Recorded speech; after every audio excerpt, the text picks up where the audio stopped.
না জানার জন্য কে সব থেকে বাজেভাবে এফেক্ট করছে, দ্য মোস্ট ভার্নারেবল পার্সনস। মানে ইনফ্যাক্ট সেই ব্যক্তিগুলো 4,000% অ্যানুয়ালি লোন ইন্টারেস্ট দিচ্ছে। 4,000%। হয় 10%, একটা এডুকেশন লোন দেওয়া হয় 10 থেকে 12%, একটা হোম লোন দেওয়া হয় 8% মতো, ইন্টারেস্ট দেওয়া হয় 7% মতো, ইনফ্লেশন হয় 5% মতো, মার্কেট মানে টাকার ভলিউম বাড়ছে 12% মতো। সেইখানে ইউ মানে একটা একটা মানুষ যদি এক্সপেক্ট করে যে আমি একটা ইনভেস্টমেন্ট থেকে 14% রিটার্ন পাবো, that is fair enough, that is good enough. কিন্তু 24%, 25% এটা মানে অ্যাবনর্মাল এক্সপেকটেশন করা। আর অ্যাবনর্মাল এক্সপেকটেশন মানে অলওয়েজ প্রবলেমে ফাঁসবে। যে যাদের বয়স হয়েছে বা হ্যাঁ তারা এখন ইনভেস্ট করার কথা ভাবছে এখন, তো তাদের জন্য আমি ডেট ফান্ড সাজেস্ট করি বেসিক্যালি। মানে ডেট ইনস্ট্রুমেন্ট যেগুলো, এটাকে বলে প্রফিট বিফোর ট্যাক্সেস। ঠিক আছে, দিয়ে ট্যাক্সেস বাদ যাবে। ওকে, দিয়ে পড়ে থাকে PAT, profit after after taxes. এবার এইটা হচ্ছে, এটা কার কাছে এটা কার হওয়া উচিত? প্রফিট আফটার ট্যাক্সেস, ট্যাক্সেস সব দেওয়ার পর যেটা ফাইনাল পড়ে থাকবে। So hello everyone. তো আজকে মোবাইলের ক্যামেরায় রেকর্ড করছি। আগের থেকে ভিডিও কোয়ালিটি ভালো আসা উচিত, আগের দিন ওয়েব ক্যামেরা ছিল তাই জন্য ভালো আছে। তো ফার্স্টে যেটা ভিডিওটা মানে ভিডিওর ফার্স্টে যেটা আমি টপিক নিয়ে কথা বলবো সেটা হচ্ছে, লাস্ট ভিডিওতে আমি কিছু কিছু মানে আমি একটা পার্শিয়াল মিস্টেক করেছিলাম। পার্শিয়াল মিস্টেকটা কিরকম যে, লাস্ট ভিডিওতে আমি যেটা লাস্ট লাইন অব্দি আমি যে ক্যালকুলেশনটা দেখিয়েছিলাম ওটা লাস্ট লাইন অব্দি আমি ঠিক লিখেছিলাম, কিন্তু আমি ক্যালকুলেটারে ভুল ইনপুট করেছিলাম। 14টাকে আমি 24 ইনপুট করেছিলাম। ঠিক আছে, তাই জন্য গিয়ে আলটিমেটলি ক্যালকুলেশনটা একটু বেশি বড় হয়ে গেছে, মানে বিলিয়নিয়ার বানিয়ে দিয়েছিলাম আমি মানে অ্যাট দ্য এজ অফ 60। ঠিক আছে, কিন্তু 14% রিটার্ন দিল।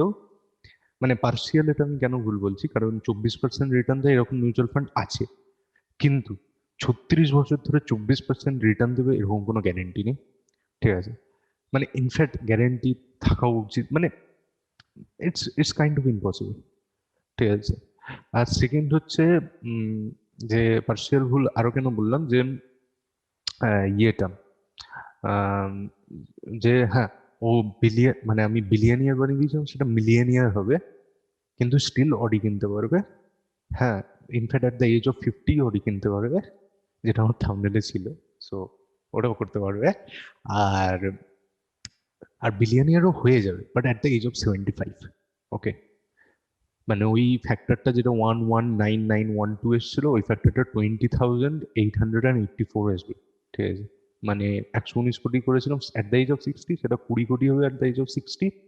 And by the age of 75 সেটা 20 মাল্টিপ্লাইড বাই 14 হয়ে যাবে। 20 মাল্টিপ্লাইড বাই 14 করলে কত হয় সেটা হয়ে যাবে অ্যাট দ্য এজ অফ 75, 280 কোটি টাকা থাকবে। ঠিক আছে, সো ওটা ওটা 14% রেটে, কিন্তু ওটা 14% আরো কম্পাউন্ড করলাম পরের 15 বছর ধরে, তাহলে অত ভয়ঙ্কর একটা রিটার্ন দেবে। যাই হোক, তো এটা একটা পার্সেন্ট মিস্টেক। আর আরো কিছু জিনিস ছিল যেটা আমি ক্যালকুলেশনে বলিনি, সেটা আজকে আমি বলবো। সেটা হচ্ছে ডিভিডেন্ড, ঠিক আছে, এক্সপেন্স রেশিও। ডিভিডেন্ড কাকে বলে, এক্সপেন্স রেশিও কাকে বলে, ডিভিডেন্ড আর ইন্টারেস্টের ভেতরে তফাৎ কি? ঠিক আছে, আর ডিভিডেন্ড কখন পাওয়া যায়? তো ফার্স্ট যে সেকেন্ড যে টপিকটা নিয়ে কথা বলবো সেটা হচ্ছে টাইপস বাই হুইচ, হ্যাঁ, types by which a company can make money. তো দেখি কি কি টাইপে একটা কোম্পানি এটা টাকা তৈরি করতে পারে। ওকে, তো কি কি, তো যখন একটা কোম্পানির টাকার দরকার পড়ে, সেই কোম্পানি এক্স, সে কি কিভাবে টাকা নিতে পারে, মানে টাকা তুলতে পারে। মানে একটা কোম্পানির কখন কখন টাকা দরকার পড়বে, যখন ওর এক্সপ্যানশনের দরকার, যখন ওর বেশি প্রোডাকশনের দরকার, যখন ওর কাছে অর্ডার তো আসছে কিন্তু প্রোডাকশন করার মতো ওর কাছে ইয়ে নেই, মানে অতগুলো ফ্যাক্টরি নেই মেবি, তো এক্সপান্ড করবে, তখন তখন টাকা দরকার। তো এবার হচ্ছে যে কিভাবে টাকা নিতে পারে। তো ফার্স্ট হচ্ছে লোন। লোন, ঠিক আছে, এইটা কোথায় কোথায় থেকে নিতে পারে? ব্যাংক থেকে নিতে পারে, অর ফ্রম দ্য, আচ্ছা আমার মনে হচ্ছে আমার ভিডিওটা একটু ল্যাগ ল্যাগ খেয়ে যাচ্ছে। তো কি আমি, আচ্ছা আমি ওয়েব ক্যামটা পাল্টাই। মনে হচ্ছে আমার ল্যাক ল্যাক খাচ্ছে। সো হ্যাঁ, তো এখানে আছি ব্যাংক অর কোথা থেকে নিতে পারে, ব্যাংক থেকে নিতে পারে কিংবা নিতে পারে হচ্ছে পাবলিকের কাছ থেকে। ঠিক আছে, পাবলিক বলতে আমরা, আর আর দিতে পারে ওনারশিপ দিতে পারে কোম্পানির। ঠিক আছে, ওনারশিপ দিতে পারে কোম্পানির। ওকে, তো এটা পাবলিককেই দেবে কিংবা ইনস্টিটিউশনসকে দেবে। ঠিক আছে, পাবলিক হতে পারে, এফআইআই হতে পারে, ফরেন ইনস্টিটিউশনাল ইনভেস্টার্স। ঠিক আছে, বা হতে পারে মিউচুয়াল ফান্ডস, মিউচুয়াল ফান্ডস। ঠিক আছে,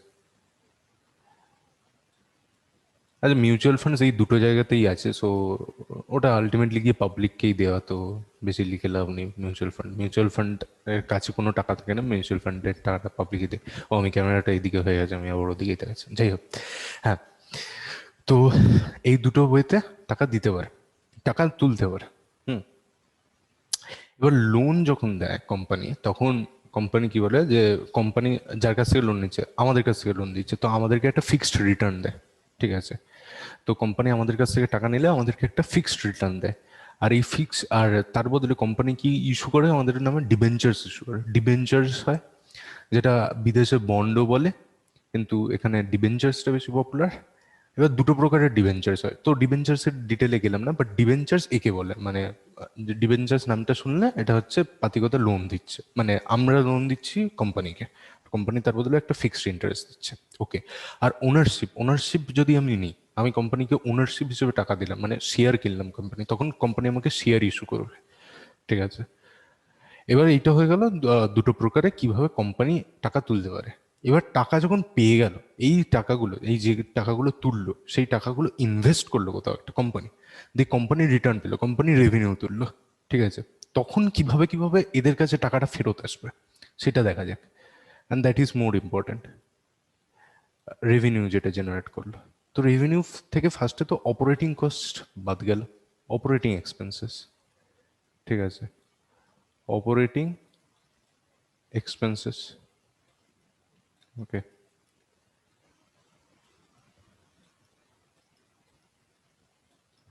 অপারেটিং এক্সপেন্সেস ওদের যেটা র মেটেরিয়াল কিনলো, বা যেটা গেল ওদের মানে যেগুলো যেগুলো অপারেটিং এক্সপেন্স হয়, যেমন যেমন কোম্পানি সেরকম সেরকম অপারেটিং এক্সপেন্স হবে, তো অপারেটিং এক্সপেন্সগুলো বাদ দেওয়া হলো। এবার যে টাকাটা পড়ে থাকে সেটাকে বলে পিবিআইটি,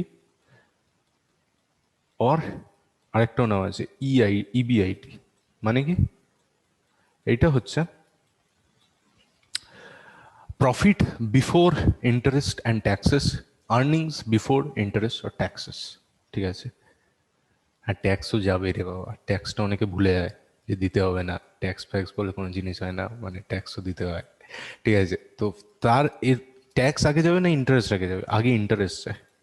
ইন্টারেস্ট বলতে যাদের কাছ থেকে লোন নিয়েছে কোম্পানি, মানে এই আন্ডারে, তাদের ইন্টারেস্টটা ফার্স্টে বেরিয়ে যাবে, দিয়ে কি পড়বে পিবিটি, এটাকে বলে প্রফিট বিফোর ট্যাক্সেস। ঠিক আছে, দিয়ে ট্যাক্সেস বাদ যাবে।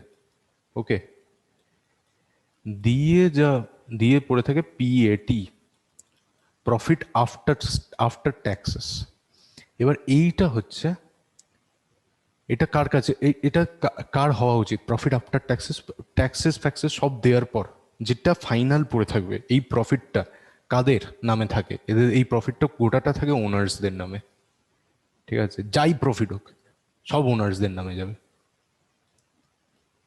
ঠিক আছে, তো যারা ডিভেঞ্চার্সে ইনভেস্ট করছে, যারা নন কনভার্টেবল ডিভেঞ্চার্সে ইনভেস্ট করছে, বা আহ, বা এস ওগুলো কি বলে, এসজিএল এ ইনভেস্ট করছে। এসজিএল মানে ইয়ে নয়, সাবসিডিয়ারি জেনারেল লেজার নয়, কিন্তু ওটা অন্য এসজিএল। তো যাই হোক, আলটিমেটলি গিয়ে একই টাইপের ব্যাপার হয়। তো তারা কিন্তু ট্যাক্স দেওয়ার আগে টাকাটা পেয়ে যাচ্ছে, মানে কোম্পানি ট্যাক্স দেওয়ার আগে ফার্স্টে ইন্টারেস্ট পে আউট করে। ঠিক আছে, আর ট্যাক্স দেওয়ার পরে যে টাকা পড়ে থাকে সেটা ওনারের কাছে দেয়। সব থেকে বেশি রিস্ক কে নিচ্ছে তাহলে? ওনার নিচ্ছে, অবভিয়াসলি ওনার নিচ্ছে। কারণ কোম্পানি যদি কম প্রফিট করে, ইন্টারেস্ট যা পাওয়ার সেটা তো পাবে, ট্যাক্স যা দেওয়া সেটা তো দেবে। ঠিক আছে, কিন্তু ওনারদের যা পাওয়ার কথা সেটা পাবে না। এবার যা পিএটি আসে পুরো অ্যামাউন্টটাই কি ওনারদের দিয়ে দেবে একবারে? না, সেটা হয় না। কেন কি? কারণ পুরো পিএটিটা কেন দেয় না কোম্পানি? কারণ কিছুটা ওয়ার্কিং এক্সপেন্সেস ওরা রেখে দেয়, ঠিক আছে, কিন্তু টাকাটা কিন্তু ওনারদেরই, টাকাটা অন্য কারো নেই, টাকাটা ওনারদের, কিন্তু ওরা কিছু পুরো টাকাটা দেয় না, ওরা কিছুটা ওরা রিইনভেস্ট করে ওদের ইয়েতে, as working capital or something like that. তো যে টাকাটা দেয় সেটাকে বলে ডিভিডেন্ড হিসেবে দেয়, ডিভিডেন্ড। ঠিক আছে, আর যে টাকাটা দেয় না ওটা রিভার্স, এই সরি রিভার্স বলছি, রিজার্ভস অর সারপ্লাস বলে ওনারদের নামেই থাকে, কিন্তু ওটা কোম্পানির ব্যালেন্স শিটে অ্যাড হয়ে যায়। তো এটা নিয়ে ভাবতে হবে না, ছেড়ে দিস ইজ কাট, ভাবতে হবে না, আমি বলে দিলাম, ব্র্যাকেটটা বহুত বাজে দিলাম। হ্যাঁ, আর ডিভিডেন্ড, এইখানে চলে আসে ডিভিডেন্ড। সো কোম্পানি প্রত্যেক বছর ডিভিডেন্ড দেবে, তো এইগুলোকে বলে ডিভিডেন্ড। যে প্রফিটের কোন কিছু অ্যামাউন্ট তারা ওনারদেরকে দেয় সেটাকে আমরা বলি ডিভিডেন্ড। ওকে, এবার ডিভিডেন্ড দেওয়া কি বাধ্যতামূলক? নো। ইন্টারেস্ট দেওয়া কি বাধ্যতামূলক? ইয়েস। একটা কোম্পানিকে ইন্টারেস্ট দিতেই হবে। ডিভিডেন্ড দেবে কি দেবে না সেটা কোম্পানির ওপর। যেমন আমি দেখছিলাম এসবিআই তো ডিভিডেন্ডই দেয়নি। এসবিআই বোধহয় কবে থেকে এসবিআই, আমি দেখলাম এই বছর ডিভিডেন্ড অ্যানাউন্স করেছে, প্রফিট হয়েছে বলে। তো এই ক বছর ডিভিডেন্ডই দেয়নি। হ্যাঁ, তো আবার আইটিসি, আইটিসি খুব ভালো ভালো ডিভিডেন্ড দেয়, মানে ভালো ভালো ডিভিডেন্ড না। আবার ডিভিডেন্ডেরও পার্সেন্টেজ আছে। ডিভিডেন্ডটা কার উপর ক্যালকুলেট করা হয়? যখন কোম্পানি বলে 100% ডিভিডেন্ড দেবে, তখন কিন্তু অ্যাকচুয়ালি 100 টাকার উপর নয়, তখন হচ্ছে ইয়ের উপর, তখন ফেস ভ্যালুর উপর। এবার ফেস ভ্যালু কি সেটা আমি পরে বলবো, ঠিক আছে, ওগুলো স্টক মার্কেটের ব্যাপারে চলে আসি। বাট মেন কথা হচ্ছে ডিভিডেন্ড আমরা পাই। ঠিক আছে, আমি এখন ডিরেক্ট ইনভেস্টমেন্টের কথাই যাচ্ছিলাম, এখন সবই ইনডিরেক্ট ইনভেস্টমেন্ট মানে মিউচুয়াল ফান্ডসের কথা বলবো। ঠিক আছে, তো টাইপস বাই হুইচ, হ্যাঁ, তো এটা তো হয়ে গেল, এই টপিকটা কভার করলাম যে কিভাবে কোম্পানি টাকা পায়, কিভাবে কিভাবে টাকা যায়। ঠিক আছে, মানে কোম্পানির কাছ থেকে লোকের কাছে কিভাবে কিভাবে টাকা যায়। আচ্ছা, ইন্টারেস্টটা ব্যাংকেরও আছে, ব্যাংকে হাই ইন্টারেস্টে ইয়ে করে। যে ডিভেঞ্চার, এবার হচ্ছে এই ডিভেঞ্চার্স বা এই লোনস, মানে ডিভেঞ্চার্স মানে পাতিগত লোনই দেওয়া হলো কোম্পানিকে। তো এইগুলো হচ্ছে debt, debt instruments. Debt instruments কি? এবার আসি তাহলে আমি ক টাইপের মিউচুয়াল ফান্ডস হয়। ঠিক আছে, মিউচুয়াল ফান্ডস কত টাইপের হয়? ওকে, মিউচুয়াল ফান্ড, একজন যদি পাতি একটা কোনো একটা ইয়ে দেখে, মানে কোনো কিছু একটা ব্রোকারের কাছে কোনো অ্যাপ খুলে, গ্রো ফ্রো, গ্রো হয়ে গেল, আপস্টক হয়ে গেলে, যেটা খুলে যা ইচ্ছে খুলুক, জিরোদা, তো কেউ যদি মিউচুয়াল ফান্ডটা দেখে, মানে মিউচুয়াল ফান্ডের লিস্ট দেখে, এত মিউচুয়াল ফান্ড আছে, এত বাজে, মানে এত বাজে, মানে পুরো মাথা ঘুরিয়ে যায়। মানে আমি যখন ফার্স্টে মিউচুয়াল ফান্ডের লিস্ট দেখলাম, কত মিউচুয়াল ফান্ড আছে, আমি ভাবতে পারছিলাম না এত মিউচুয়াল ফান্ড আছে। মানে প্রত্যেকটা টপিকের উপর এক একটা করে মিউচুয়াল ফান্ড খুলে রেখেছে লোকজনগুলো। বাট আমি বলছি যে কি কি মেন ইয়ে আছে। ফার্স্ট হচ্ছে এক ইয়ে fund, equity funds. Equity funds মানে কোনগুলো? যেগুলো শেয়ারে ইনভেস্ট করবে। ঠিক আছে, যেগুলো টাকাগুলো নিয়ে শেয়ারে ইনভেস্ট করবে কোম্পানি, মানে ওনারশিপে ইনভেস্ট করবে, পাতি কথা হচ্ছে এটা। ঠিক আছে, তারপর হচ্ছে ডেট ফান্ড। ডেট ফান্ড কিন্তু অনেক জায়গায় হয়। ডেট ফান্ড আবার গভর্নমেন্ট সিকিউরিটিসেও ইনভেস্ট করে। তো ডেট ফান্ড আমি বলতে পারবো না যে শুধু কোম্পানির লোনে ইনভেস্ট করে, বা অনেক সময় গভর্নমেন্টের লোনেও ইনভেস্ট করে। ডেট ফান্ডের আবার অনেক ভ্যারাইটি আছে। ডেট ফান্ডের ভেতরে আছে গিল্ড ফান্ড, বা ইয়ে ফান্ড, কত কত ফান্ড হয়ে গেল, মানে কর্পোরেট ফান্ডস, মানে হাজার একটা ফান্ড আছে, তো মানে বলে লাভ নেই। তারপর হচ্ছে হচ্ছে ইয়ে কি বলে, মানে টার্গেট ওরিয়েন্টেড ফান্ড হয় কিছু কিছু। মানে টার্গেট ওরিয়েন্টেড ফান্ড বলতে, আচ্ছা না, তার আগে আরেকটা ইম্পর্টেন্ট ফান্ডের কথা বলে দিই, সেটা হচ্ছে হাইব্রিড ফান্ড। হাইব্রিড ফান্ড মানে হচ্ছে কিছু টাকা হচ্ছে ইয়েতে দেবে, কিছু টাকা ইকুইটিতে দেবে, আর কিছু টাকা ডেটে দেবে। ঠিক আছে, সেটাকে বলে হাইব্রিড ফান্ড। তারপর হচ্ছে থিম্যাটিক ফান্ড। থিম্যাটিক ফান্ড বলে মানে থিম্যাটিক ফান্ডটা তো ওর ভ্যারাইটিতে আমি ধরে নেবো, থিম্যাটিক ফান্ডটা আমি আলাদা কিছু করে কিছু ধরছি না। তারপর হচ্ছে টার্গেট ওরিয়েন্টেড ফান্ড, যেমন পেনশন ফান্ড। ঠিক আছে, যেমন হয়ে গেল ম্যারেজ ফান্ড, এরকম কিছু কিছু ফান্ড হয়, ঠিক আছে। আর তারপর বাকি সব ক্যাটাগরিগুলোকে আদার ফান্ডের ভেতর ঢুকিয়ে দিলেও হবে, ঠিক আছে। এবার ইকুইটি ফান্ডের আবার দশখানা ভাগ আছে। ইকুইটি ফান্ডের ভেতর লার্জ ক্যাপ ফান্ড হয়, মিড ক্যাপ ফান্ড হয়, স্মল ক্যাপ ফান্ড হয়, তারপর হয় থিম্যাটিক ফান্ড হয়ে গেল, কিছু ফরেন ইনস্টিটিউশনেও ইনভেস্ট করে সেরকমও ফান্ড আছে। মানে মানে মিউচুয়াল ফান্ড দিয়ে ফরেন কোম্পানিতে ইনভেস্ট করলাম, মাইক্রোসফট, গুগল, অ্যামাজন এইসবে ইনভেস্ট করলাম, এটাও করা যায়, ঠিক আছে। সেরকমও ফান্ড আছে। কিন্তু এইগুলো তো হয়ে গেল ফান্ডের। এবার আমি রিস্ক ফ্যাক্টরটা বলে দিই। তো ইকুইটি ফান্ডের সব থেকে বেশি রিস্ক হয় কেন, তো বলেই দিলাম আমি। ওনারদের টাকা সব থেকে লাস্টে আসে। তো কোনোবার যদি কোম্পানির প্রফিট কম হয়, সবাই সবার টাকাটা ঠিকঠাক পাবে, কিন্তু সব থেকে কম টাকা যার টাকা থেকে কাটা যাবে সে হচ্ছে ওনার, ঠিক আছে। সো ওনার হচ্ছে হাই রিস্ক হাই রিটার্ন, এটা মাথায় রাখতে হবে। মানে এটা হচ্ছে থাম্ব রুল, যেখানে হাই রিস্ক হবে সেখানে হাই রিটার্ন হবে, ঠিক আছে। যেমন সব থেকে ক্রেজি মার্কেট যেটা হচ্ছে ক্রিপ্টোকারেন্সির মার্কেট, সব থেকে হাই রিটার্ন, মানে ওদের রিটার্ন হয় না। এইগুলো তো হচ্ছে 7-8%, সবই বিলো 20 যদি আমি ধরে নিই, ওটার রিটার্ন হয় 96% অ্যানুয়ালি রিটার্ন দেয়। এটা বিটকয়েনের মার্কেট, ক্রিপ্টোকারেন্সির মার্কেট, ঠিক আছে। বিশাল হাই রিস্ক, ঠিক আছে, আর বিশাল হাই রিটার্ন অবভিয়াসলি। তো ডেট ফান্ড, ডেট ফান্ডের লো রিস্ক হয়, প্রচুর লো রিস্ক হয়, মানে রিস্ক নেই। কারণ যদি একটা কোম্পানি উঠেও যায়, ধরে নিচ্ছি উঠেও গেল, ঠিক আছে, যদি সেই কোম্পানির ডিবেঞ্চার্সে ইনভেস্ট করা হচ্ছে, তাও কিন্তু টাকাটা ফেরত পেয়ে যাবে। টাকাটা কিভাবে ফেরত পাবে? কোম্পানির সব কিছু ফার্স্টে বিক্রি করা হবে, নিলাম করা হবে, যাই করা হোক, কোর্ট থেকে করা হবে, তারপর ফার্স্টে টাকাটা পেমেন্ট করা হবে যারা লোন দিয়েছে তাদেরকে, ঠিক আছে। সো ডেট ফান্ডে বিশাল কম রিস্ক। ইনফ্যাক্ট এদের ভেতরে যে ফান্ড আছে, যেটা গভর্নমেন্ট সিকিউরিটিজে ইনভেস্ট করা, ওটা তো সব থেকে লো রিস্ক আমি বিশ্বাস করি। মানে গভর্নমেন্ট সিকিউরিটিজ মানে গিল্ড ফান্ড ওগুলোকে বলে, ঠিক আছে। হাইব্রিড ফান্ড তো ইকুইটি ফান্ডে কিছুটা দেয়, ডেট ফান্ডে কিছুটা হয়, তো এদের মাঝামাঝি কিছু একটা রিস্ক হবে। টার্গেট ওরিয়েন্টেড ফান্ডগুলো ওরকম এরকম কিছু কিছু ভ্যারি করে, ওগুলো অনেক কিছু আছে। কিন্তু আমি যে একটা মিউচুয়াল ফান্ড সাজেস্ট করি, ঠিক আছে, that will serve anybody's whole life, that is, সেই ফান্ডটা পড়ে আদার ফান্ডের ভেতর, সেটাকে বলে ইন্ডেক্স ফান্ড। ইন্ডেক্স ফান্ড এইগুলো তো সব অ্যাক্টিভ ফান্ডের ভেতর পড়ছে। মানে এইগুলোকে যদি আমি ব্রডলি ডিভাইড করি, these are all active fund, এই চারটে ক্যাটাগরি। অ্যাক্টিভ ফান্ড মানে কি? যেটা অ্যাক্টিভলি লোকজন ম্যানেজ করছে, মানে এদের একটা ম্যানেজার হয়, ঠিক আছে, তারা ফান্ড ম্যানেজার বলে তাদেরকে, তারা এই ফান্ডটাকে ম্যানেজ করে। ও হ্যাঁ, ফার্স্টে তো আমি এটাই বলা হয়নি যে মিউচুয়াল ফান্ড কি করে বেসিক্যালি। মানে মিউচুয়াল ফান্ড বেসিক্যালি টাকাগুলোকে নেয় লোকজনের, দিয়ে বিভিন্ন বিভিন্ন জায়গায় ডিভাইড করে দেয়, এইটুকুনের আইডিয়া তো মানে হয়ে যাওয়া উচিত।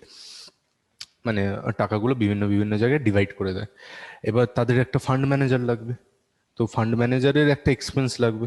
সেইগুলোকে আমি বলছিলাম যে আগের ভিডিওর লাস্টে বলছিলাম এক্সপেন্স রেশিও, ঠিক আছে।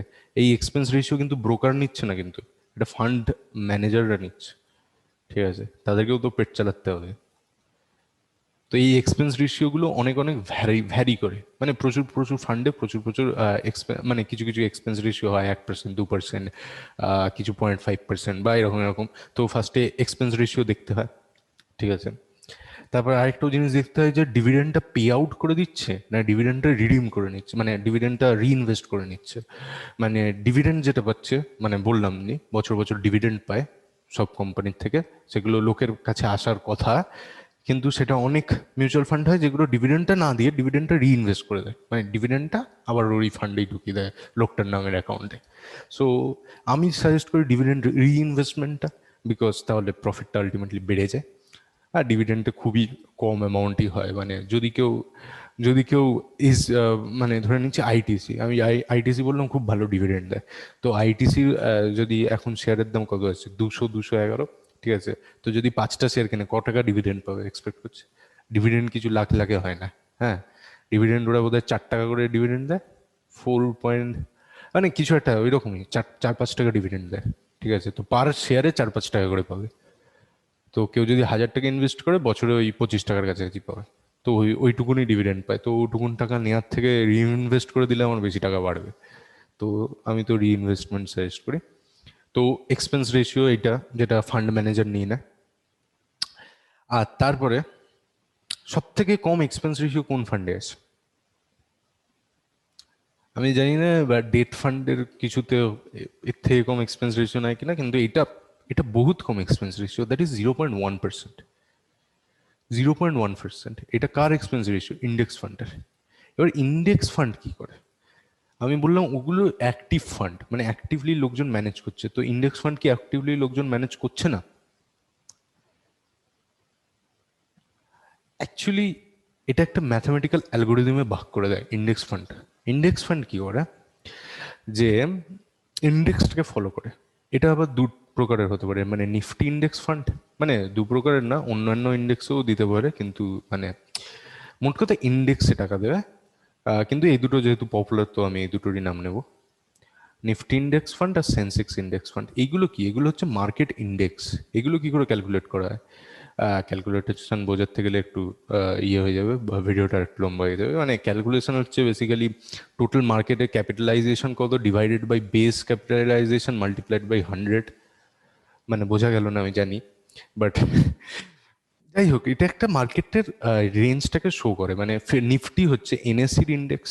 এনএসসি বলতে ন্যাশনাল স্টক এক্সচেঞ্জ, এটা হচ্ছে বিএসসির ইন্ডেক্স। এটা হচ্ছে এনএসসির টপ 50 কোম্পানির ইন্ডেক্স, মানে টপ 50 কোম্পানি কেমন পারফর্ম করছে কেমন না পারফর্ম করছে। আর এটা হচ্ছে বিএসসির টপ 30 কোম্পানির ইন্ডেক্স, যে টপ 30 কোম্পানি কেমন পারফর্ম করছে and all of that.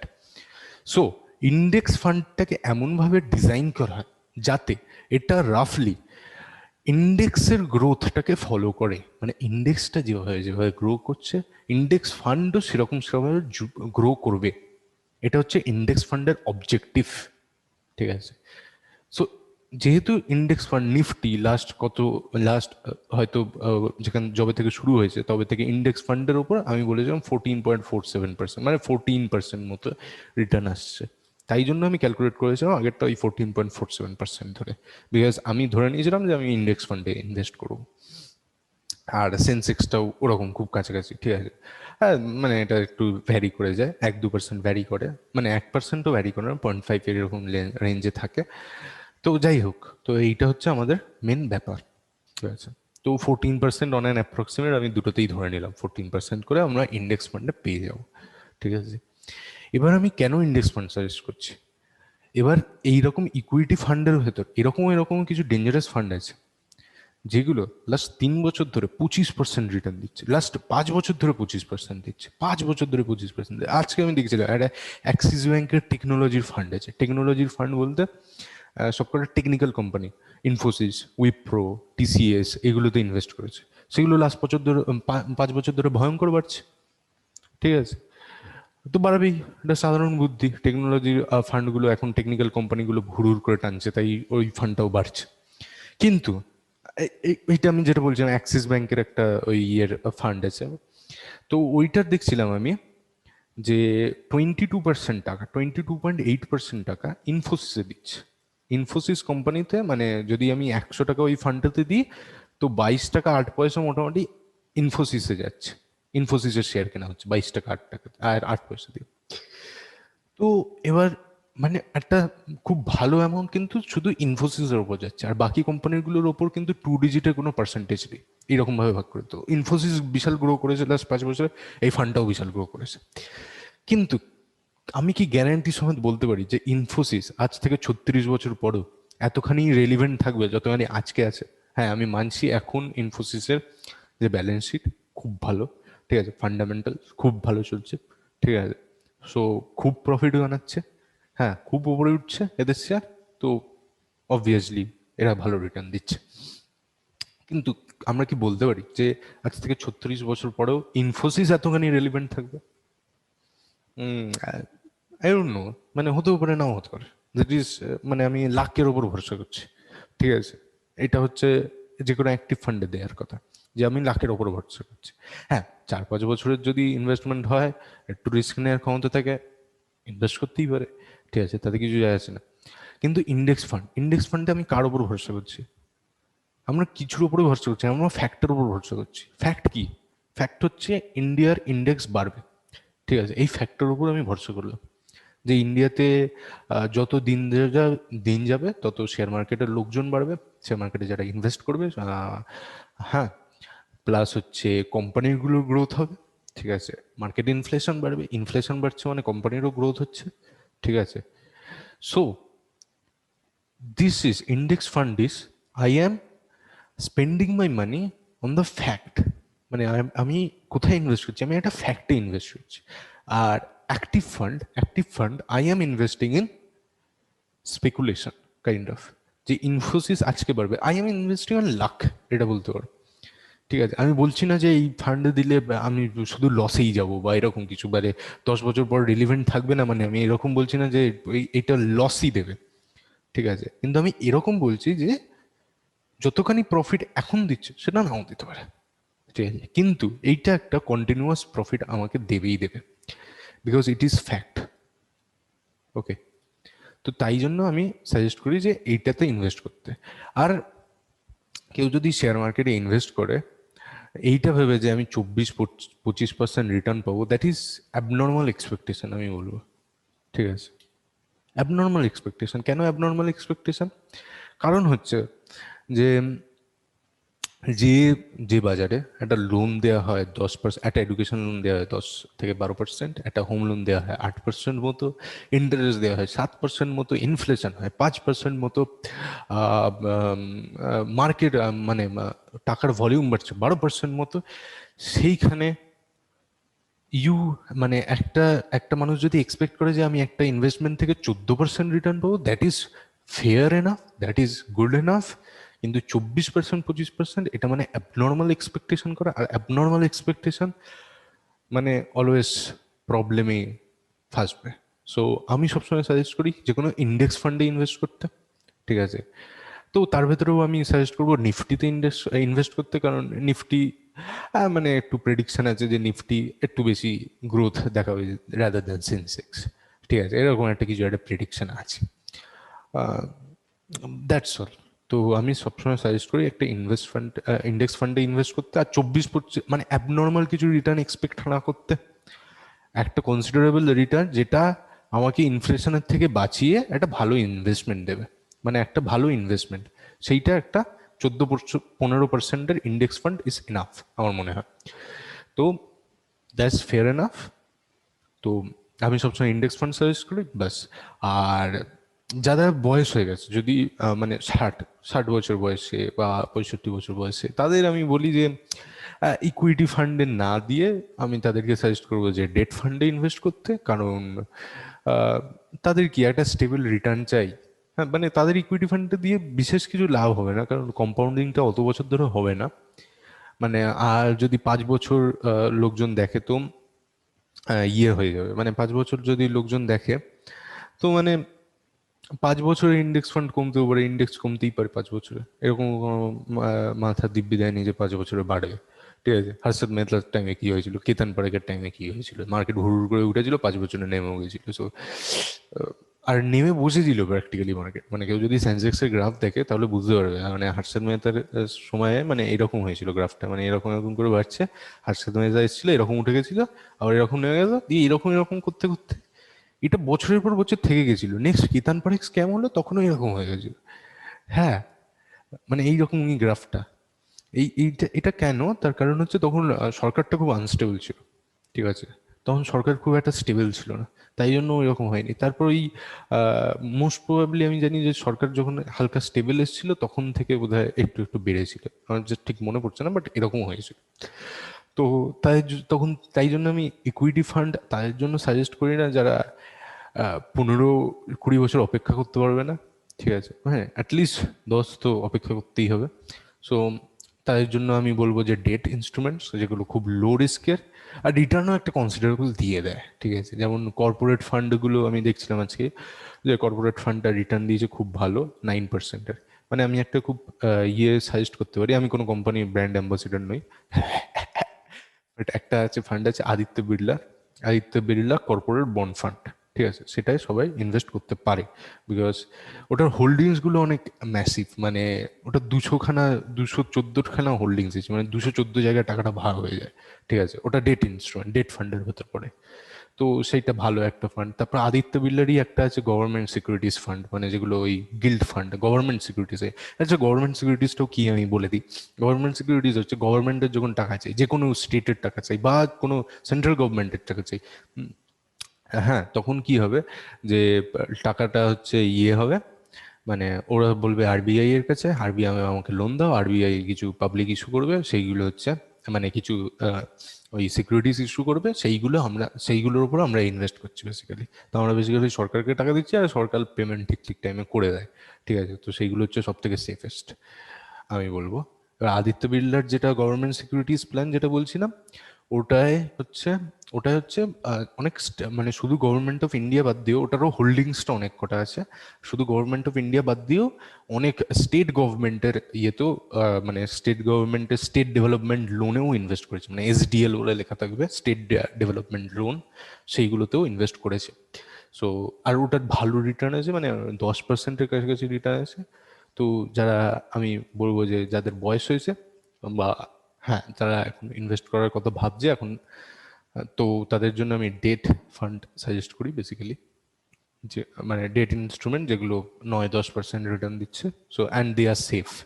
Okay, they are, মানে ওগুলো ইয়ের উপরে লেখা থাকে মডারেট রিস্ক, লো রিস্ক। তো এইগুলো আর ইন্ডেক্স ফান্ডের রিস্ক তো আমি অলমোস্ট নীল ধরি ইন্ডেক্স ফান্ডের রিস্ক। হ্যাঁ, তো এটা হয়ে গেল এটা। আর ডিভিডেন্ড পে আউট কি ডিভিডেন্ড রিডেমশন, ওটা একবার দেখে নেওয়া দরকার যে ডিভিডেন্ড রিডেমশন হলে ভালো, ডিভিডেন্ড পে আউট হলেও কিছু খারাপ নেই। ঠিক আছে, বাট ওই টুকুন যে টাকাটা আছে সেটা রিইনভেস্ট হয়ে গেলে লং টার্মে ওটা অনেক ইম্প্যাক্ট পড়ে যাবে। তো লং টার্মের জন্য যদি ইনভেস্ট করা হয় তাহলে ডিভিডেন্ড রিডেমশন আমি সাজেস্ট করব। ওকে, তো এই ছিল আজকে মিউচুয়াল ফান্ডের ভিডিও। আর কিছু নেই বেসিক্যালি, মানে এরপর তো আরো অনেক টপিক আছে বেসিক্যালি আমার কাছে যার উপরে আমি ভিডিও বানাবো। যেমন একটা টপিক আছে যে এই ফাইন্যান্সিয়ালস গুলো না জানার জন্য কে সব থেকে বাজেভাবে এফেক্ট করছে, দ্য মোস্ট ভার্নারেবল পার্সনস। মানে ইনফ্যাক্ট সেই ব্যক্তিগুলো 4000% অ্যানুয়ালি লোন ইন্টারেস্ট দিচ্ছে, 4000%। ঠিক আছে, এরকমও আছে যারা ফাইন্যান্সিয়াল ম্যানেজমেন্ট জানে না, যে ফাইন্যান্সটাই বোঝে না, পার্সেন্টেজ বোঝে না লোকগুলো, তারা 4000% পর্যন্ত ইন্টারেস্ট দিয়ে দেয় বছরে। ঠিক আছে, সো মানে ওটা ভয়ঙ্কর ব্যাপার, সেটা নিয়ে আমি পরের ভিডিওতে বলবো। আর আর আর ক্রিপ্টোকারেন্সির উপরেও একটা বার্তা, ক্রিপ্টোকারেন্সি হচ্ছে সব থেকে ক্রেজি মার্কেট। যাই হোক, তো এইগুলো হয়ে গেল ইনডিরেক্ট। তো এগুলো হচ্ছে মানে মিউচুয়াল ফান্ড সবসময় indirect investment. You are giving the money to a fund manager, he or she is dividing your money into different areas. Okay, বাকি হচ্ছে ডিরেক্ট ইনভেস্টমেন্ট করা যায় যেগুলো স্টকসে, তার জন্য একটু পড়াশোনা লাগবে, তার জন্য একটু অনেক কিছুই জানতে হবে বেসিক্যালি। ঠিক আছে, সো সো আজকের জন্য এই অবধি, বাই। তো হচ্ছে